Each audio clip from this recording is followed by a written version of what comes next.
Bismillahir Rahmanir Rahim. Alhamdulillahi Rabbil Alamin.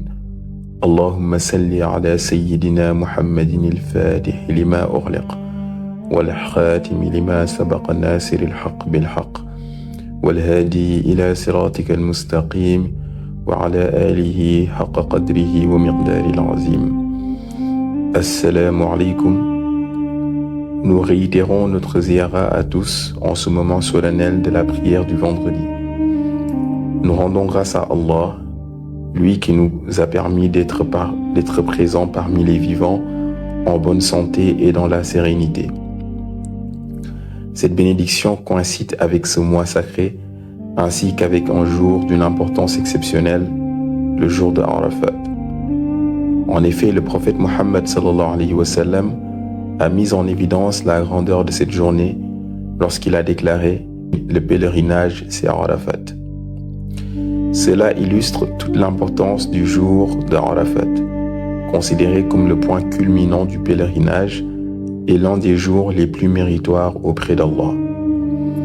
Nous réitérons également notre ziyara à notre bien-aimé prophète Mohammed sallallahu alayhi wa sallam, source intarissable de bienfaits, de nobles valeurs et de vertus exemplaires. Nous ne pouvons nous empêcher de multiplier les prières et les salutations sur lui.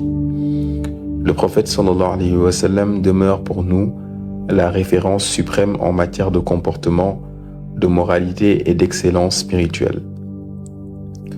Celui qui aspire à acquérir des qualités agréées par Allah doit s'efforcer d'imiter les nobles caractères du messager d'Allah sallallahu alayhi wa sallam.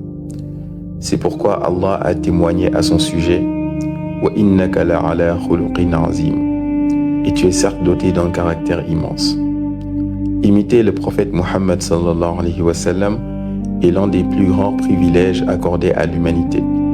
Toutefois, il convient de ne pas confondre l'imitation de son apparence avec l'imitation de son caractère. La véritable imitation du messager d'Allah sallallahu alayhi wa sallam réside avant tout dans l'adoption de ses nobles qualités, de sa sagesse, de son humilité, de sa miséricorde et de sa sincérité. Certaines personnes accordent une importance excessive à l'aspect vestimentaire, au point d'oublier l'essentiel. Or, le prophète sallallahu alayhi wa sallam était d'une grande modestie dans sa manière de vivre et de se vêtir. Les vêtements de son époque n'existent plus sous la même forme aujourd'hui, mais l'esprit de simplicité qui les caractérisait demeure intemporel. Ainsi, l'imiter ne consiste pas nécessairement à reproduire une tenue particulière, mais à adopter la modestie, la sobriété et la dignité qui étaient les siennes. Il convient également de l'imiter dans son humilité. Son comportement exemplaire était si remarquable que les habitants des cieux eux-mêmes admiraient sa noblesse et sa sagesse. Sa grandeur ne résidait pas dans les apparences, mais dans la pureté de son cœur et l'excellence de son caractère. La simplicité ne signifie donc pas uniquement porter des vêtements modestes. Elle consiste surtout à présenter devant Allah un cœur sincère, des intentions pures et des œuvres agréées. L'islam ne demande pas aux croyants de se parer de vêtements luxueux pour se présenter devant son Seigneur. Il lui demande plutôt de se présenter avec des vêtements propres, licites et respectueux de la majesté de celui qui lui accorde l'honneur de se tenir en sa présence. Lorsqu'on évoque le rapprochement d'Allah, il faut également comprendre la notion de priorité dans les actes d'adoration. Prenons l'exemple d'une personne assidue à la mosquée, accomplissant régulièrement ses prières, mais possédant une importante richesse qu'elle refuse de purifier par la zakat, tout en ignorant les besoins de ses frères et sœurs en difficulté. Dans une telle situation, ce qu'Allah attend d'elle est qu'elle s'acquitte d'abord de l'obligation qui lui incombe, verser sa zakat, secourir ceux qui sont dans le besoin, puis poursuivre ses actes d'adoration. La prière demeure certes un pilier fondamental et indispensable de l'islam, mais la foi authentique se manifeste également par la solidarité, la générosité et le respect des commandements divins dans tous les domaines de la vie. Allah veut voir en chaque croyant une harmonie entre l'adoration rituelle et le comportement social. De même, celui qui ne possède pas de biens suffisants pour être concerné par la zakat devra se distinguer par d'autres formes d'obéissance, notamment par son assiduité dans la prière, sa sincérité et ses bonnes œuvres. Chaque serviteur est ainsi éprouvé selon sa situation. Et Allah attend de chacun les qualités et les efforts qui correspondent à sa condition. C'est pourquoi le prophète Mohammed sallallahu alayhi wa sallam était un homme de principe, de discernement et de priorité. Il agissait toujours selon la volonté divine et non selon ses passions personnelles.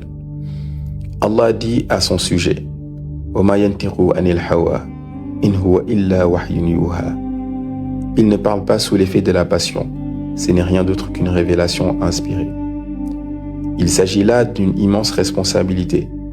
De nos jours, il serait difficile de trouver une personne prête à agir pour son prochain avec le même degré de confiance, de sincérité et de sens du devoir.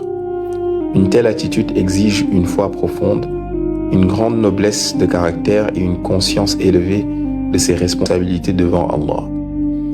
C'est dans cette perspective que nous comprenons que les paroles, les actes et les enseignements du prophète Mohammed sallallahu alayhi wa sallam reposent entièrement sur la vérité et la rectitude. Son chemin est celui de la guidance, de la sagesse et de la droiture. Yasin, wal Qur'an al-Hakim, innaka lamina al-mursalin ala siratin mustaqim. Yasin, par le Coran plein de sagesse, tu es certes du nombre des messagers sur une voie parfaitement droite. Ainsi, le prophète Mohammed sallallahu alayhi wa sallam a marché sur les traces bénies des prophètes qui l'ont précédé, notamment notre père, le prophète Ibrahim alayhi salam. Lorsque revient la fête du sacrifice, communément appelée Tabaski, nous commémorons l'exemple exceptionnel d'obéissance, de soumission et de confiance qu'Ibrahim manifesta envers son Seigneur. Le messager d'Allah sallallahu alayhi wa sallam a recommandé à sa communauté de perpétuer cet héritage spirituel. Toutefois, au-delà de l'acte du sacrifice lui-même, il nous a enseigné sa dimension sociale et fraternelle, le partage, la solidarité et l'entraide entre les croyants. La Tabaski n'est pas seulement un rite, elle est aussi une occasion de répandre la générosité, de soutenir les plus démunis et de renforcer les liens de fraternité au sein de la communauté musulmane. Le prophète Ibrahim alayhi salam demeure l'un des plus grands modèles de foi pure et de monothéisme authentique. Allah a clairement défini son identité spirituelle lorsqu'il dit: Ma kana Ibrahimu yahudiyan wala nasraniyan walakin kana hanifan musliman wa ma kana minal mushrikin. Abraham n'était ni juif ni chrétien. Il était plutôt un pur monothéiste, entièrement soumis à Allah, et il n'était point du nombre des associateurs. Dans le cadre de la prophétie, le prophète Ibrahim alayhi salam occupe une place éminente parmi les ulul azmi min ar-rusul. Tous les croyants reconnaissent la difficulté et l'ampleur de sa mission, tant les épreuves qu'il dut affronter furent nombreuses et redoutables. Parmi ses plus grands adversaires figurait le tyran Namrud, un roi arrogant et injuste qui prétendait rivaliser avec le pouvoir d'Allah et qui était prêt à tout pour faire taire la vérité. Cependant, grâce à sa foi inébranlable, à sa confiance absolue en son Seigneur et à sa détermination sans faille, Ibrahim alayhi salam échappa au complot de ses ennemis et poursuivit sa mission avec courage et persévérance. L'héritage spirituel du prophète Ibrahim alayhi salam demeure profondément ancré dans la pratique religieuse des musulmans. De nombreux rites que nous accomplissons aujourd'hui trouvent leurs origines dans sa noble mission. La fête du sacrifice Tabaski, l'eau bénie de Zamzam, le parcours entre Safa et Marwa, ainsi que la construction de la Kaaba constituent autant de témoignages vivants de son passage et de son obéissance exemplaire à Allah. Tout au long de sa vie, il invoqua Allah avec sincérité et certitude, convaincu que son Seigneur exauce les prières de ses serviteurs. Cette chaîne bénie de la prophétie et de la guidance s'est poursuivie à travers les générations jusqu'à l'avènement du prophète Mohammed sallallahu alayhi wa sallam, qui reçut la responsabilité de parachever le message divin et de faire revivre l'héritage spirituel d'Ibrahim alayhi salam. Ainsi, le messager d'Allah sallallahu alayhi wa sallam a poursuivi la voie des prophètes qui l'ont précédé, tout en portant la charge de la dernière révélation destinée à l'ensemble de l'humanité. Lorsque l'on étudie les épreuves traversées par les prophètes, on constate que chacun d'eux a rencontré l'opposition, les persécutions et les difficultés. Cependant, le prophète Mohammed sallallahu alayhi wa sallam a réuni en sa personne une somme exceptionnelle d'épreuves. Si celles-ci paraissent parfois moins visibles que celles d'autres prophètes, c'est en raison de la qualité remarquable qui le caractérisait: la patience, l'endurance et la persévérance dans l'obéissance à Allah.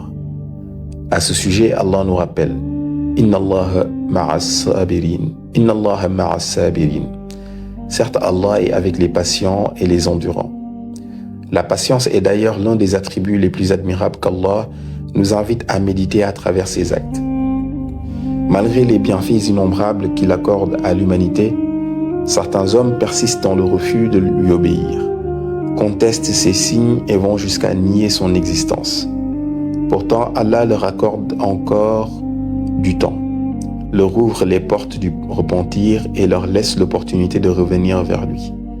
Cette patience divine nous enseigne la miséricorde, la sagesse et la retenue. Car aussi longtemps que l'être humain demeure en vie, la porte du retour vers Allah reste ouverte. Et Allah sait qu'un jour, chaque âme comparaîtra devant lui.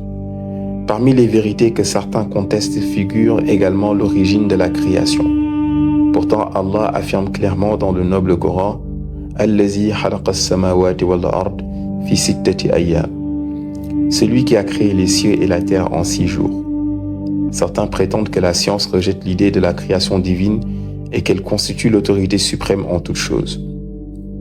À cela, nous pouvons poser une simple question. Avant l'existence de la science, telle que nous la connaissions aujourd'hui, qu'y avait-il? Et d'où proviennent les lois et les réalités que la science cherche à découvrir et à comprendre? En réalité, la science est un moyen d'observation, de réflexion, d'analyse et de recherche. Elle permet à l'être humain d'explorer les merveilles de la création et de mieux comprendre certains mécanismes de l'univers. Cependant, aussi avancée soit-elle, elle demeure limitée face à l'immensité du savoir divin. La science découvre, elle ne crée pas les lois fondamentales qui régissent l'existence. Lorsque nous contemplons un avion traversant les continents et reliant les peuples, nous pouvons admirer le génie humain qui l'a conçu. Mais l'espace dans lequel il vole, l'air qui le porte et les lois physiques qui rendent son déplacement possible sont des réalités que l'homme n'a pas créées. Elles font partie de l'ordre établi par Allah, Seigneur des mondes. De même, lorsqu'une voiture roule sur les routes, ses pneus sont gonflés par l'air.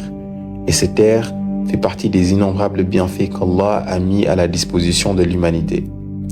Ainsi, derrière chaque invention, chaque découverte et chaque progrès, le croyant reconnaît la sagesse et la permission du Créateur. Il en est de même pour les navires qui sillonnent les mers et les océans. Ils naviguent sur les eaux qu'Allah a créées et selon les lois qu'il a établies. Quant aux grands édifices, aux ponts et aux constructions impressionnantes qui témoignent du savoir-faire humain, ils reposent tous sur une terre qu'Allah a créée et stabilisée pour ses serviteurs. Ainsi, tout progrès matériel et scientifique doit être perçu comme une faveur d'Allah et non comme une raison d'oublier celui qui a rendu ces réalisations possibles. Plus l'être humain avance dans la connaissance, plus il devrait reconnaître la grandeur et la perfection de son Seigneur. Cependant, lorsque l'homme devient orgueilleux et croit pouvoir se passer de son Créateur, Allah lui rappelle parfois sa fragilité à travers certains phénomènes naturels. En quelques instants seulement, des constructions qui ont nécessité des années de travail et des investissements considérables peuvent être réduites à l'état de ruine. Les tremblements de terre, malgré leur violence, ne durent généralement que quelques secondes ou quelques dizaines de secondes. Pourtant, ces courts instants suffisent parfois à bouleverser des villes entières. Cela nous rappelle combien la puissance humaine demeure limitée face à la puissance d'Allah. Si de tels phénomènes se prolongeaient davantage, les conséquences seraient inimaginables. C'est pourquoi Allah nous invite à méditer sur les événements qui affectent la création et à nous préparer au jour où la terre connaîtra son ultime bouleversement. Il dit « Iza zulzilatil ardu zilzalaha » quand la terre sera secouée de son ultime secousse. Ainsi, le véritable tremblement de terre est celui qu'Allah a annoncé pour la fin des temps. Ce jour-là, la terre entière sera bouleversée. Tout ce qui s'y trouve disparaîtra et l'ordre du monde tel que nous le connaissons prendra fin. Aucun pouvoir, aucune richesse et aucune réalisation humaine ne pourront subsister face au décret du Seigneur des mondes. Les sages, Hakim, enseignaient que les rappels d'Allah sont constants, mais que l'être humain possède malheureusement une grande capacité à oublier. Allah lui montre des signes, lui fait assister à des événements qui devraient éveiller sa conscience, mais bien souvent il retourne rapidement à ses habitudes. Combien de personnes assistent à des funérailles, participent à la prière mortuaire, accompagnent le défunt jusqu'à sa dernière demeure et ressentent alors la proximité de l'au-delà. Pourtant, quelques jours plus tard, elles reprennent leur vie comme si rien ne s'était passé, oubliant les leçons que la mort leur avait rappelées. Il arrive également que certaines personnes touchées par le décès d'un proche ou d'une connaissance deviennent assidues dans la prière pendant quelques jours. La peur de la mort et le rappel d'Allah éveillent alors leur conscience. Cependant, lorsque les cérémonies funéraires prennent fin, leur détermination s'affaiblit et elles abandonnent progressivement les bonnes habitudes qu'elles avaient commencé à adopter. Cela montre que le rappel a bien atteint leur cœur, mais qu'il n'est pas encore devenu une priorité durable dans leur vie. Car le véritable croyant est celui qui transforme le rappel en engagement constant et qui fait de son rapprochement avec Allah une œuvre permanente, indépendamment des circonstances. Les sages vont encore plus loin en évoquant ceux qui nient ou mettent en doute la résurrection, alors qu'Allah attire leur attention sur cet événement inéluctable en disant « La uqsimu bi yawmil qiyamah » Non, je jure par le jour de la résurrection. Face à la question de la résurrection, certaines personnes expriment encore des doutes et s'interrogent sur la manière dont les êtres humains seront ramenés à la vie après la mort. Les sages Hakim invitent alors à méditer sur une réalité que chacun expérimente quotidiennement, le sommeil. Prenons un exemple simple. Une personne peut imposer certaines règles dans sa maison et exiger qu'elles soient respectées. Cependant, lorsqu'elle s'endort, les occupants peuvent accomplir diverses actions dont elle n'a aucune connaissance. À son réveil, on lui raconte ce qui s'est passé durant son sommeil et elle demande alors « Quand cela s'est-il produit ?» On lui répond « Pendant que tu dormais ». Les sages posent alors cette question. Où était donc la conscience de cette personne pendant son sommeil? Cette interrogation invite à réfléchir sur le mystère de l'âme et sur les réalités invisibles qui échappent à notre perception ordinaire. Dans la tradition spirituelle musulmane, le sommeil est souvent considéré comme un signe parmi les signes d'Allah. Pendant cette période, l'être humain se trouve dans un état particulier où son âme est détachée des préoccupations matérielles du monde visible. Si Allah décrète que son terme n'est pas encore arrivé, il lui permet de reprendre conscience au réveil et de poursuivre sa vie. C'est pourquoi le croyant réalise que chaque réveil est une grâce renouvelée et un rappel de la résurrection future. Celui qui s'endort sans certitude de se réveiller comprend plus facilement comment Allah est capable de redonner la vie après la mort. Dans cette perspective, les rêves occupent également une place particulière. Le prophète Mohammed sallallahu alayhi wa sallam a enseigné que les bonnes visions véridiques constituent une part des faveurs spirituelles accordées aux croyants. Elles peuvent être une source de réconfort, d'orientation ou de rappel pour celui dont le cœur est attaché à Allah. Les maîtres de la spiritualité expliquent que la pureté intérieure, la sincérité dans la foi, L'attachement au Coran et la persévérance dans l'adoration favorisent la clarté du cœur et la qualité des visions nocturnes. C'est pour cette raison que le prophète sallallahu alayhi wa sallam recommandait de se coucher en état de pureté rituelle, après avoir accompli ses ablutions, multiplié les invocations et confié son âme à Allah. Les savants ont également évoqué différentes recommandations relatives au sommeil, telles que se coucher sur le côté droit, réciter certaines invocations ou orienter son cœur vers Allah avant de s'endormir.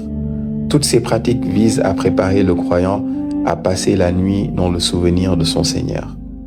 Toutefois, les maîtres spirituels rappellent que toutes les visions ne possèdent pas la même valeur.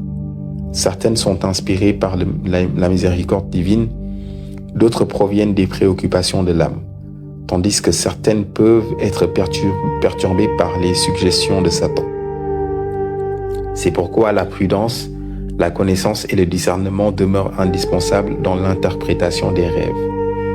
À ce sujet, le prophète Mohammed sallallahu alayhi wa sallam a déclaré: « Celui qui me voit en rêve m'a véritablement vu, car Shaitan ne peut prendre mon apparence. » Ce noble enseignement souligne le caractère particulier des visions authentiques du messager d'Allah sallallahu alayhi wa sallam. Les savants expliquent cependant que la manière dont chaque croyant perçoit le prophète sallallahu alayhi wa sallam peut varier selon son degré spirituel, sa compréhension et la nature de la vision qui lui est accordée. L'essentiel n'est pas la forme extérieure de la vision, mais le bien qu'elle produit dans le cœur, un accroissement de l'amour du prophète sallallahu alayhi wa sallam, une plus grande fidélité à sa sunna et un désir sincère de se rapprocher d'Allah. Ainsi, le prophète Mohammed sallallahu alayhi wa sallam demeure pour les croyants la porte de l'amour spirituel, le modèle de la miséricorde et le guide vers le Seigneur des mondes. Plus le croyant multiplie les prières et les salutations sur lui, plus il ouvre son cœur aux bénédictions, à la lumière et à la miséricorde divine. Allah dit: Ya ayyuhallazina amanu sallu alayhi wa sallimu taslima. Ô vous qui avez cru, priez sur lui et adressez-lui vos salutations avec respect et soumission. À partir de là, le prophète Mohammed sallallahu alayhi wa sallam observe ceux qui s'efforcent d'incarner les nobles qualités qu'il a enseignées à l'humanité. En effet, nul ne peut véritablement acquérir ces vertus sans entreprendre un cheminement sincère vers Allah, fondé sur la foi, la purification du cœur et la recherche constante de l'excellence spirituelle. L'histoire de la prophétie débute avec notre père, le prophète Adam alayhi salam, premier homme et premier prophète envoyé par Allah. C'est pourquoi il est souvent désigné comme le père de l'humanité. Après lui, Allah accorda une place particulière à son fils Sis alayhi salam, qui reçut également la guidance prophétique et poursuivit l'œuvre de transmission de la foi. Selon les récits transmis par les savants de la tradition, le prophète Sis occupait une place particulière parmi les enfants du prophète Adam. Il est souvent rapporté qu'il fut le seul enfant né sans frère ou sœur jumeau, alors que les autres naissances du prophète Adam et de notre mère Hawa étaient composées d'un garçon et d'une fille. C'est dans ce contexte que s'inscrit l'histoire de Qabil et Habil.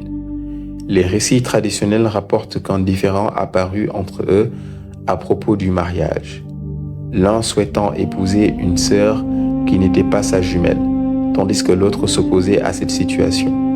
Ce qui fut à l'origine du conflit qui les opposa et qui demeure l'un des premiers enseignements de l'histoire humaine sur les conséquences de la jalousie et de la désobéissance. Après Adam alayhi salam, Allah poursuivit l'œuvre de guidance de l'humanité à travers une longue succession de prophètes et de messagers. Parmi eux figure le prophète Nuh alayhi salam, dont la mission s'étendit durant 950 années, ainsi que le prophète Ibrahim alayhi salam, le prophète Moussa alayhi salam, le prophète Isa ibn Maryam alayhi salam, jusqu'à l'avènement du prophète Mohammed sallallahu alayhi wa sallam, sceau de la prophétie et dernier des messagers. Avec le prophète Mohammed sallallahu alayhi wa sallam, la prophétie a été définitivement achevée. Aucun nouveau prophète ne viendra après lui. Toutefois, les savants rappellent que la guidance divine continue de se manifester à travers les pieux serviteurs d'Allah, les hommes de réforme et de renouveau spirituel qui apparaissent au fil des générations pour rappeler la religion aux croyants et raviver leur foi.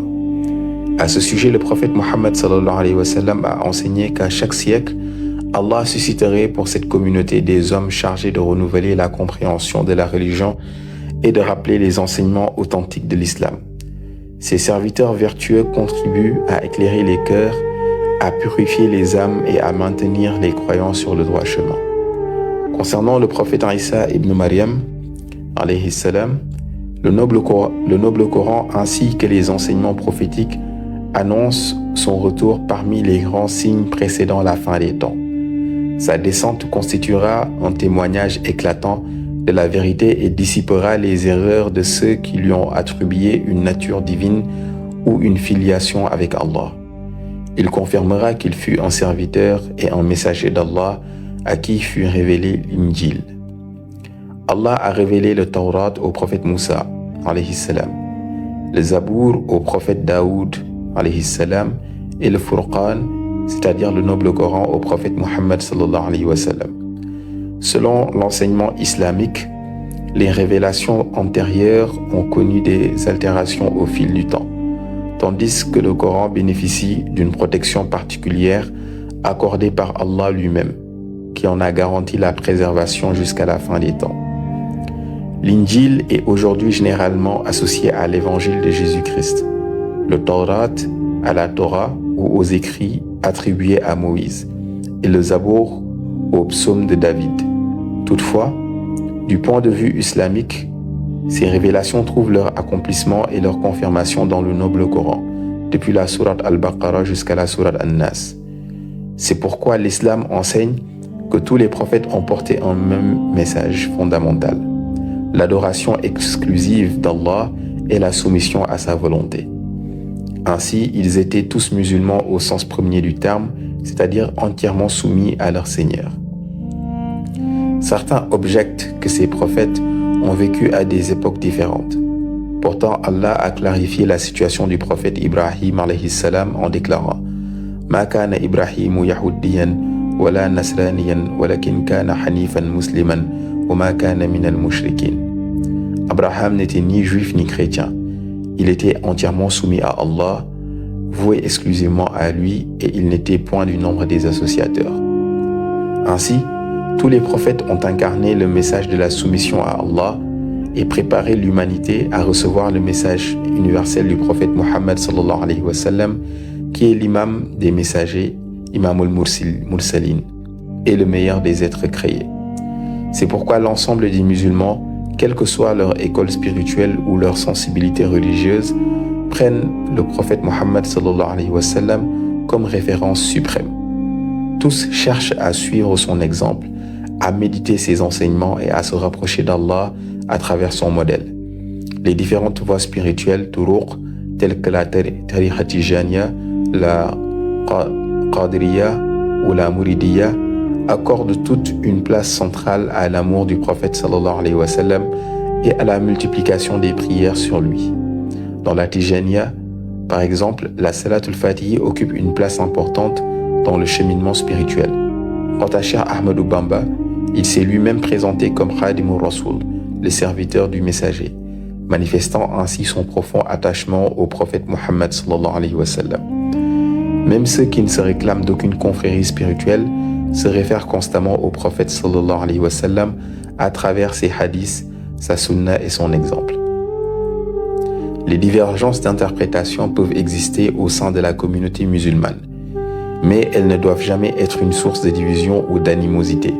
Au contraire, elles doivent nous encourager à cultiver le respect mutuel, la fraternité et la bienveillance, que l'ensemble de la Ummah musulmane demeure unie dans l'amour d'Allah, dans l'attachement au Coran et dans la fidélité au prophète Muhammad sallallahu alayhi wa sallam, et que nous soyons tous bénéficiaires de la miséricorde divine, des bénédictions et de la grâce d'Allah qu'Allah a placé dans son bien-aimé messager sallallahu alayhi wa sallam.